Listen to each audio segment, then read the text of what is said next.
Fala galera, bem-vindos a mais um vídeo aqui do canal. E depois de vermos como os deuses gregos tomaram o Olimpo, vamos conhecer os deuses romanos, que muita gente pensa serem os mesmos, mas não é bem assim não. Os detalhes logo depois da vinheta.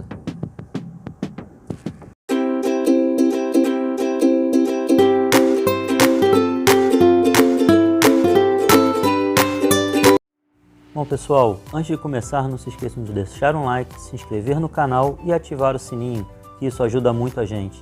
Agora vamos para o vídeo. Muita gente pensa que a mitologia romana é uma versão da mitologia grega, mas os deuses gregos chegaram a Roma por volta dos séculos 2 e 3 a.C., e Roma é muito mais antiga que isso. E seu povo sempre foi muito ligado aos deuses. Os romanos não especulavam sobre a origem dos deuses, diferente dos gregos. Eles apenas cumpriam os rituais com exatidão para garantir a harmonia com os deuses. Mas até chegarem os deuses gregos, as divindades romanas eram o que se chamava de numes, forças que podem ser definidas como um poder que está lá no céu. Os deuses romanos eram deuses úteis, ligados à vida prática, onde havia um deus para cuidar dos recém-nascidos, outro para cuidar dos celeiros, um que zelava pelos lares, além das atividades agrícolas que eram protegidas também por um número. Devido à influência grega, através de um processo de identificação, muitos desses números foram associados a deuses gregos. Mas é bom lembrar que a mitologia romana também recebeu elementos de outras culturas, como a etrusca, a persa, a síria e a egípcia. Sendo assim, não podemos dizer que o panteão de deuses de Roma seja romano, ou apenas uma adaptação grega, apesar dos mais conhecidos terem sim um pezinho no Olimpo. De um modo geral, os deuses romanos podem ser divididos em dois grupos: os domésticos, que tinham a função de cuidar da família, e os do Estado, que cuidavam dos assuntos do coletivo, como a agricultura, o comércio e a guerra. Júpiter, o equivalente romano a Zeus. Deus considerado o guardião do Estado, representando virtudes como a justiça e a honra. Júpiter era muito importante e adorado por todos os romanos. Sob sua proteção, os senadores decidiam se iam ou não à guerra, e era ele a quem os generais pediam bênção e prestavam reverência quando venciam. Netuno, ou para os gregos, Poseidon. Roma já possuía uma entidade ligada à água, antes da helenização de seu panteão. O especialista em mitologias Félix Girand afirma que talvez Netuno fosse, na sua origem, uma divindade a quem os romanos se dirigiam para pedir chuvas nos períodos de estiagem, mas que com a influência grega passou a ser o soberano dos mares, cuidando assim de sua frota naval e seu comércio marítimo. Minerva, o melhor exemplo da salada que era o panteão de deuses romanos. Minerva não é uma deusa só, galera. Ela é a junção de uma deusa etrusca, cujo nome eu acho que também se pronuncia Minerva, mas se escreve desse jeito aí, e a deusa grega Atena. Minerva é uma entidade ligada às artes, mas também guerreira, pronta para defender Roma de seus inimigos. Era adorada por todos os romanos, mas em especial pelos artesãos e artistas. Marte, segundo a lenda, é o pai de Rômulo e Remo, os dois gêmeos abandonados às margens do rio Tigres, que foram criados por uma loba e que depois fundaram Roma. Mas essa história fica para um outro vídeo. Marte era cultuado como o deus da guerra, da primavera e da juventude. Associou-se a ele a Ares, embora Marte fosse um deus originalmente romano. Com sua armadura reluzente e armas poderosas, tinha uma adoração fervorosa e talvez fosse o deus mais popular do panteão romano, principalmente entre os soldados. Jano era um deus originalmente romano, um deus solar. Ele estava na origem de todas as coisas. Segundo o mito, foi ele quem ensinou os futuros romanos como usar embarcações e dinheiro. É o deus das portas, sejam elas públicas ou privadas. Seus símbolos são a chave para abrir e fechar as portas e a vara, para afastar os intrusos. Sua dupla face lhe permite olhar para o exterior e o interior das casas. Por extensão, tornou-se o deus das comunicações, dos portos e das estradas. Seu templo ficava no Fórum Romano e suas portas ficavam fechadas em tempos de paz e abertas em tempos de guerra. Juno é a esposa e irmã de Júpiter. Originalmente era chamada de Lucina.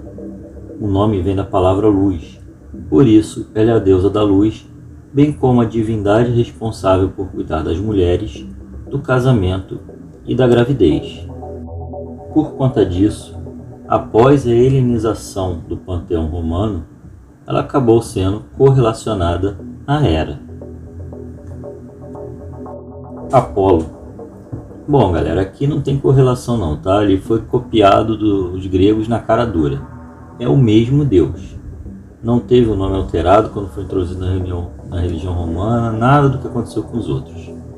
Considerado o deus da verdade, responsável pela ligação entre o mundo dos deuses e o mundo dos homens.